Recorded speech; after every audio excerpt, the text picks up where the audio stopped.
Good evening. So this book, reading it is so easy, but putting together chapter by chapter summaries, I didn't realize that I need extra time. So let's go over chapter 8. I got that done. Camps. I cannot guarantee when I'll be doing the next one because, again, it depends on how long it takes for me to put the summaries together. So camps are temporary and permanent compounds. Nisei woman tells stories about what they did during the war. It starts with being in prison. Next, she's exiled in the Midwest or East. Finally, she resettles after the war. Exclusion Order 9066. Every family was told they would be relocated in the distant future.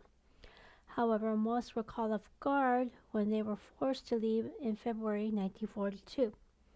They were given an average 6 days to get ready. They could only bring the following items with them: bedding, toiletries, clothing, dinnerware, silverware, essential personal items, and they had to get rid of everything else.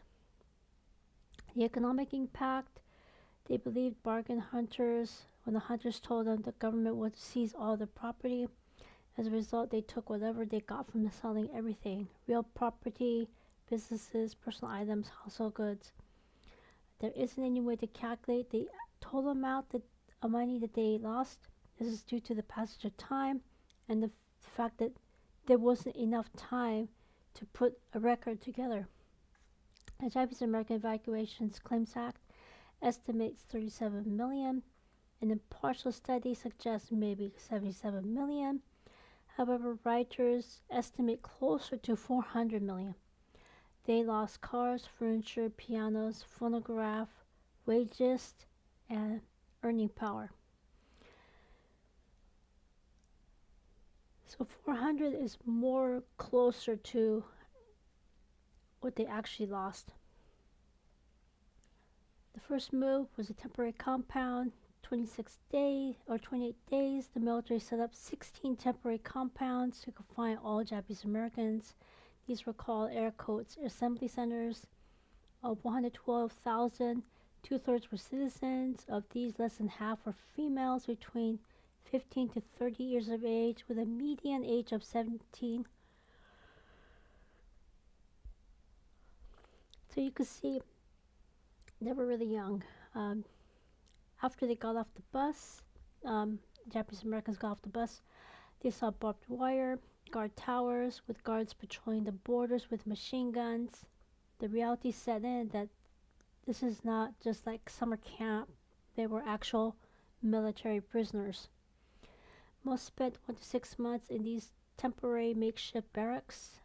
Ms. Okubo described the rooms with semi dark, dirty windows, swinging half door, dividing the 20-foot by 90-foot horse stable into two rooms. There's spider webs, horsehair, hay. It was obvious that they were rushing to whitewash the walls. Huge spikes and nails stuck out all over the walls. 2-inch layer of dust covered the floor. Linoleum covered the manure covered boards, but you could still smell it. Up to 7 people shared each room, so these rooms were used mostly for sleeping. As if that weren't bad enough, they spent their days standing in line to get shots, vaccinations, to eat, to get a job, to toilet, to bathe. There wasn't any privacy. The toilets and bathing areas did not have any doors and weren't partitioned. Everyone had digestive issues. The heat of the sun put a huge demand for bathing. Since these were temporary, everybody tolerated the unsanitary conditions. Each of these compounds soon set up medical facilities, post offices, police, fire protection, and the inmates were enlisted to operate them. They say for young parents did more than their best to try to make life for their children as normal as possible. They requested books, put together a makeshift school. These activities include movies, concerts, dances, athletics, board games, arts and crafts activities. The army was pressured to move the inmates inland, so they started closing the temporary compounds as early as June. By October, all of these were closed. The second move were the permanent compounds, other than the ones in California. Most traveled 1 to 2 days to the permanent camp. This was especially difficult for babies. Ms. De Cristoforo remembers two babies who died on the way there. She recounted her own 18-day-old baby who was born in a temporary compound, and then on the 4-day, 4-night train ride, her 18-day-old baby developed double pneumonia. As soon as they arrived at the permanent camp, she had to be rushed to the hospital. It was not even They haven't even finished building it, and even today, her daughter is suffering the effects from the entire ordeal. The Army made 10 relocation centers outside the military zones on the West Coast. Later on, the War Relocation Authority, led by Eisenhower, and later Meyer, took over. Most were desolate, sand-swept sites that are searing hot in the summer and bitter cold in the winter. And only two that weren't, they were actually in hot and humid Arkansas. So facilities, the War Relocation Authority, or the Army, these are not ready. However, the Army didn't listen. The inmates were forced to walk, to eat, tote their laundry, to bathe. Outhouses were hastily built. These accommodations were hardest on the mothers of the babies, the elderly, and the infirm. Everything they needed required them to walk outside to get food, hot water for bathing, infants, and shut-ins. Parents and caregivers had to make 2 to 3 trips every day just to tote back buckets of water. They had spent an hour each day over a washboard to the laundry room to hand wash babies' diapers. Heavier items require assistance from another family member, such as her husband. During the winter, these laundry rooms doubled as a place to hang laundry. Women found comfort and joy in each other's company. They indulged in gossip, exchanged information, and forged lasting friendships. The administration project director was assigned to oversee all Caucasian civilian service staff, $19 a month, with inmates at the bottom of the hierarchy. Self-government, the community council were all Nisei, overwhelmingly male. Their job was to see that the rules and regulations are enforced by the block managers.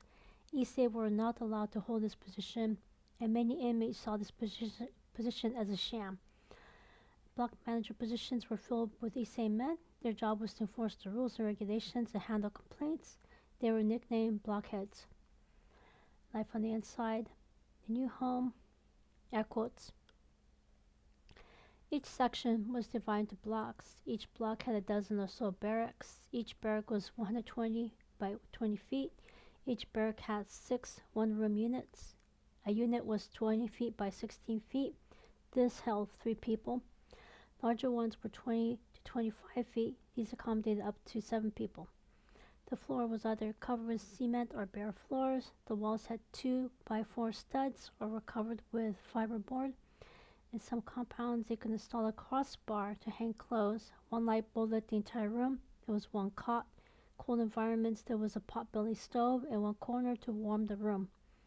After they were, air quotes, allowed to make it as homelike as possible, some of them ordered from a mail order catalog household items such as muslin, calico, and they put up curtains. Men salvaged lumber to build shelves and crude furniture. At some compounds, they built aesthetic rock gardens in the otherwise drab desert scenery. Feeding the multitudes. Food was a large concern. At the beginning, literally ate lower than an animal. Due to wartime rationing, the War Relocation Authority provided no more than 45 cents per person daily for food. As a result, an excess amount of products they ate came from the innards of animals in the first few months. In a nutshell, the overall problem was due to poor menu planning, poor cooking. Many of the men who were cooking had no experience at cooking, let alone planning menus. Meals consisted of rice, bread, macaroni, beans, bread, spaghetti. Ms. Okubo said they were only served liver until they went on strike.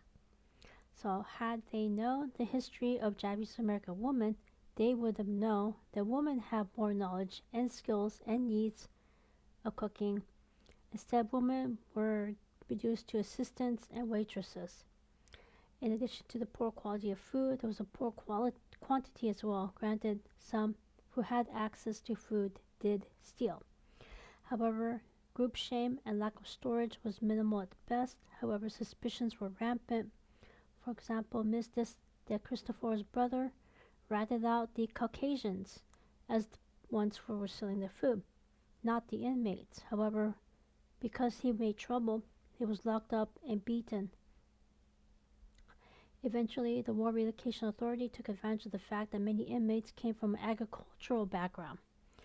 So after each camp grew their own vegetables, animals, and poultry, they gradually produced 83% of the food they consumed.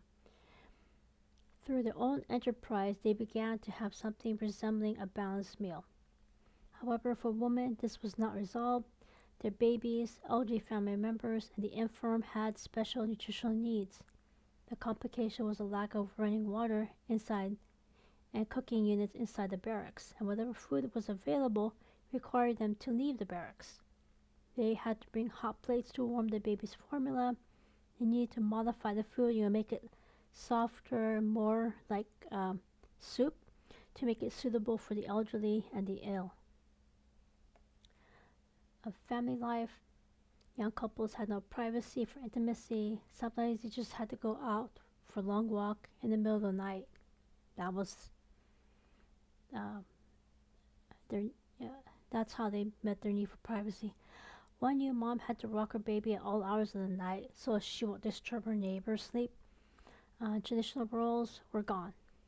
Issei fathers are no longer in charge. They earn the same low wage as their Nisei children. The family no longer depended on him for the basic needs. Each family member made their own independent decisions.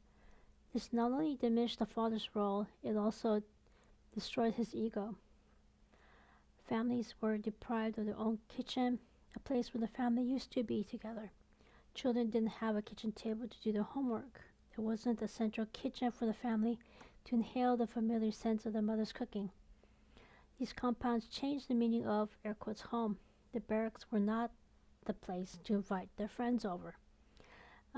Most Nisei teenagers spent most of their time away from home. After breakfast at the central mess hall, they were gone all day and then came, air quotes, home, only to sleep. So the family eating together disappeared.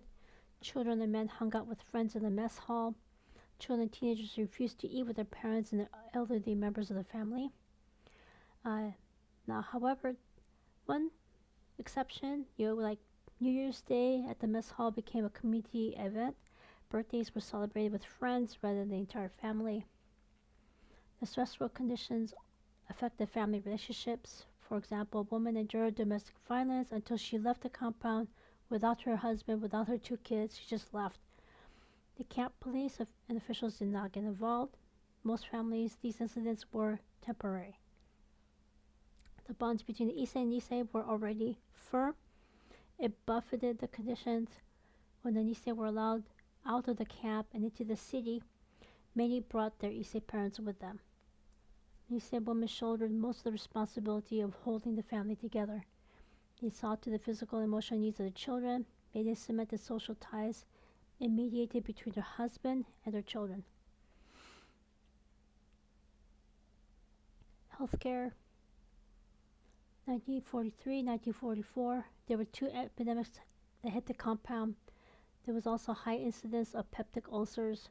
The War Relocation Authority claimed inmates are receiving better medical care and that the medical care is free. The inmates had a completely different story. They had only 5 doctors to treat 10,000 people. The sewers were open. There wasn't any water or stoves in the barracks. No vaccines, DPT shots, sanitary conditions to make baby formulas.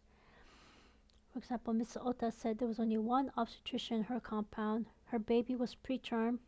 The doctor delivered 2 babies the night before without anybody helping him out. He collapsed, went to his barracks to sleep, and as a result, she endured a 28-hour labor by herself, and her baby was born with permanent brain damage by the time the doctor finally woke up and helped out.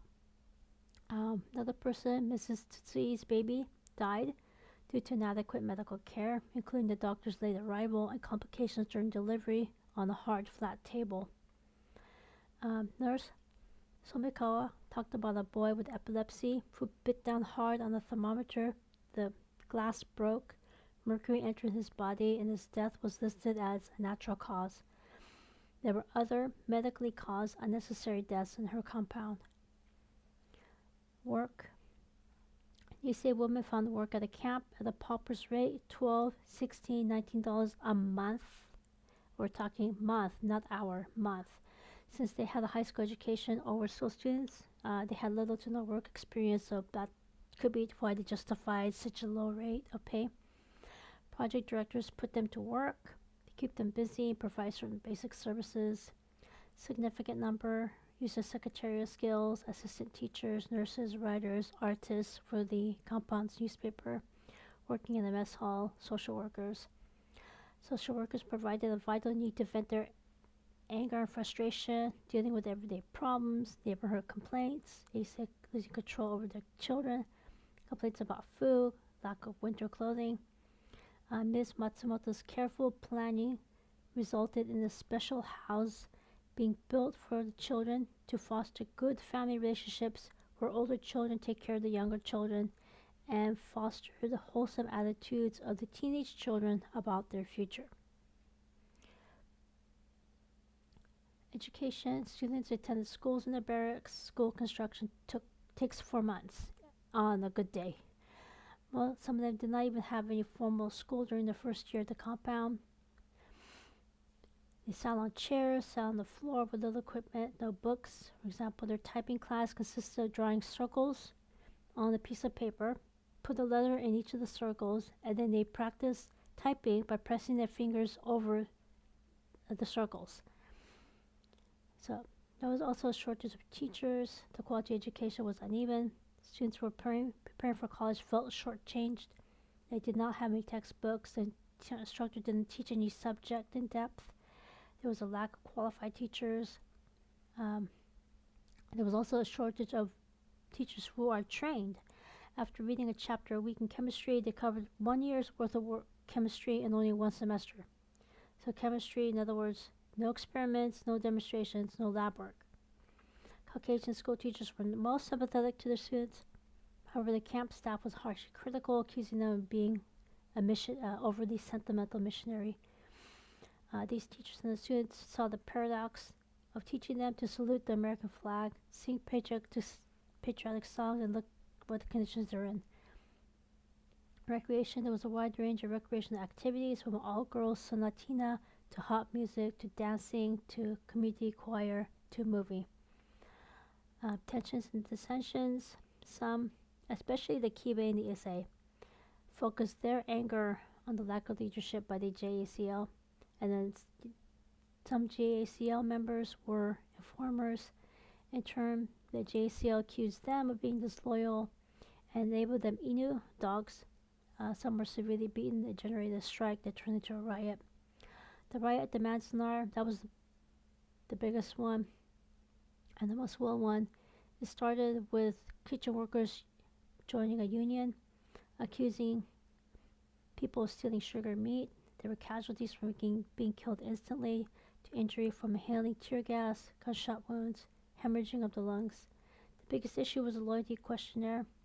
Women found themselves in the middle of this debate. So questions, comments, constructive criticisms, asking for clarification, let me know.